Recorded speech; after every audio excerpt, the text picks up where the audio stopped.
and you'll have the opportunities to play. Get ready for that.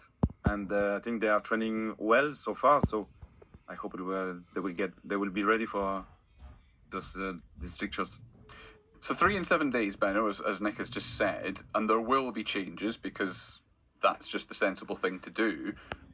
How many of those changes happen tomorrow, though? How many are then, do you keep the same team tomorrow and then make the changes for Liverpool, or is it going to be a bit of mixing and matching? It'll be a little bit of mixing and matching. I think tomorrow there won't be that many changes. Maybe maybe 2. I think he might change the formation. I think he most probably play with 4. He might freshen up maybe the wide players. Who knows? He might even freshen up the striker. So I won't be surprised if there's 2 or 3 changes tomorrow. Yeah, if you're anticipating, let's have the conversation that we've just had on a Newcastle perspective with Sunderland then about centre halves. Because if you're reducing the number from 3 to 2, who's missing out for you? Who are your 2 centre halves tomorrow? Very good question. Well, Ballard's going to be one. Yeah, that's for sure. And then it's just a case of, does he bring Alderete in, or does he keep McKaylee alongside him? Hume at right back. I think if he's minded to take anybody out, it'd be Hertrauder, because he previously has been brought in as a defensive midfielder as well as a centre back. He's come in to make the 3 when they played a 5, but I think Ballard and McKaylee are his first choice since Alderete dropped out with the injury. And McKaylee offers him the long throw as well. He offers him that aspect of tactic. And so I think it's tough on Alderete. It's tough on Hertrauder because he's not really done anything wrong, but he seems to be the player who could also still figure in the game if he goes to a 4. And I'm inclined to agree with Benno that he'll play a 4 at home.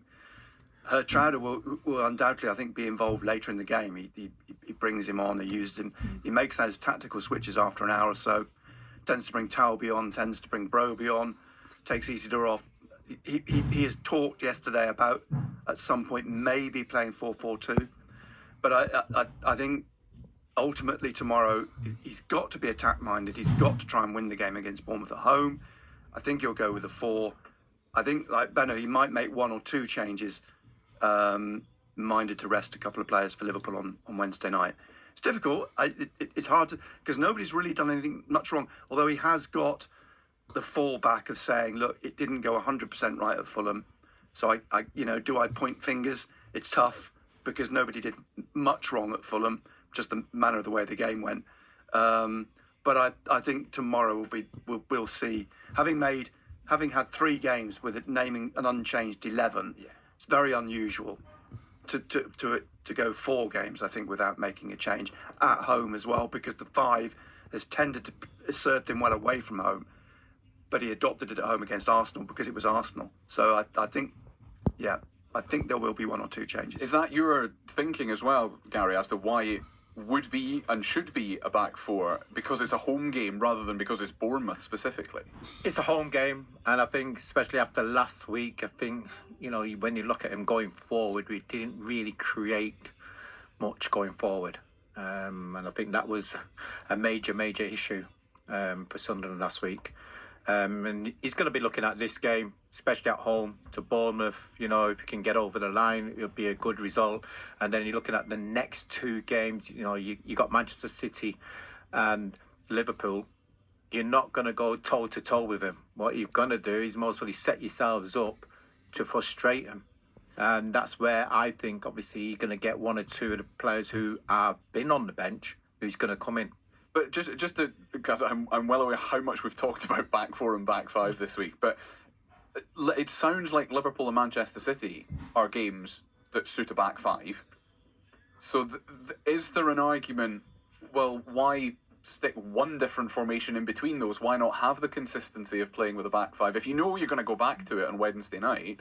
Well, there is. I mean, there is. I agree with you. There is that argument, and the fact that 5 does mutate into a 4 during the game. The old that in possession and out of possession factor, that when Sunderland in possession, Trey Hume becomes a midfielder, Mukele becomes a right back, goes to a back 4. When they're out of possession, Hume drops back into the right back position, 3 centre backs, and then your central midfielders drop back to defend the back 4, if you like. So there is that argument. I just get a sense that whilst Reggie Slavis has played that formation, he's played it for 3 games, he's in his own mind, he's often said how 4 is his favourite. 4-3-3. He's even talked about 4-4-2 this week as well. I think he's swaying towards trying to get back to playing 4 rather than playing the 5. And it's interesting. Sorry, Gary, but they're not bad, Bournemouth. Yeah, you they're know, a good team. I know They're a you're good talking team. about Liverpool and Manchester high City press and playing 5, Bournemouth are a good team. but these are Yeah, a good They're side, far better and than Liverpool. So they've got a lot of pace up front as well, and they play through the lines and they break quick.